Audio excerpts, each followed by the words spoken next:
Bonjour, bonsoir et bon après-midi pour tous, toutes ces accueils de soins sociales. Dans cette vidéo, nous allons voir ensemble comment on va faire la notion de presse-papier en s'apportant ici, copier-coller et couper-coller, qui sont des notions s'apportant sur la presse-papier. Comment pourrions-nous procéder alors pour faire tout ce qui concerne la presse-papier qui est copier-coller? Je peux vous montrer comment vous pouvez faire la copie et coller pour les diapositives, mais pas les contenus des diapositives.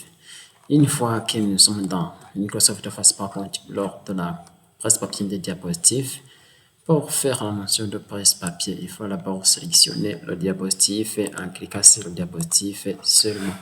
Alors pour sélectionner un diapositive, une diapositive dans Microsoft Office PowerPoint, vous allez cliquer dans le diapositive et ici dans la barre des diapositives.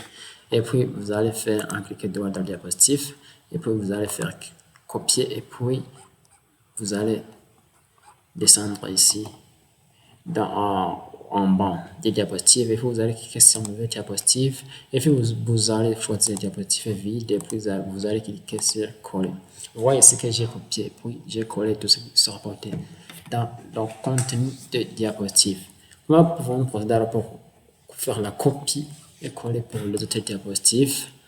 Nous pouvons même aussi cliquer ici par exemple dans la quatrième diapositive et puis je vais faire un clic droit et puis je copie et puis je vais cliquer sur autre diapositive que je voudrais coller et puis je clique droit et puis je vais cliquer sur coller.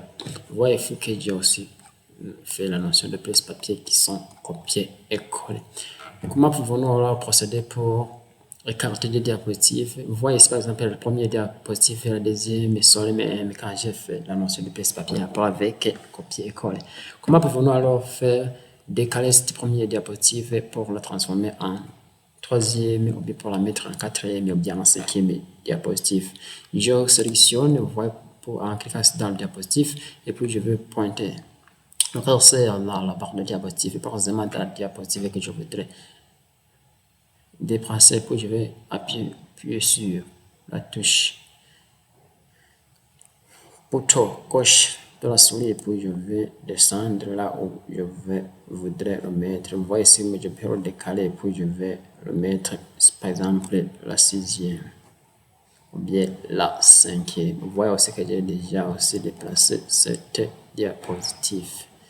Alors, comment pouvons-nous alors procéder pour faire la notion de presse-papier à ce qui concerne couper et coller? Je sélectionne toujours la diapositive que je voudrais coller. Vous voyez que cette diapositive est vide et puis je vais faire un clic droit et puis couper.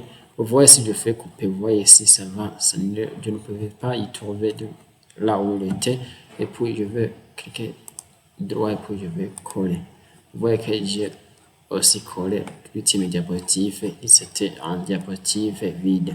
Comment puis-je procéder alors pour supprimer une diapositive lorsque j'avais une diapositive qui ne me semblait pas bon, bien qu'il ne concerne pas le document que je voudrais présenter? Comme vous connaissez que le logiciel Microsoft PowerPoint est un logiciel de présentation ou bien de publication professionnelle. Je vais faire un clic droit dans la diapositive et puis je vais cliquer sur supprimer la diapositive. Vous voyez que j'ai déjà supprimé la diapositive. Et pour enregistrer, je clique sur enregistrer. Je vous remercie alors pour votre écoute attentif et pour la prochaine vidéo, je vais vous montrer comment nous pouvons procéder aussi pour faire l'animation, la création ainsi que la transition ainsi que l'animation des diapositives dans ce logiciel PowerPoint.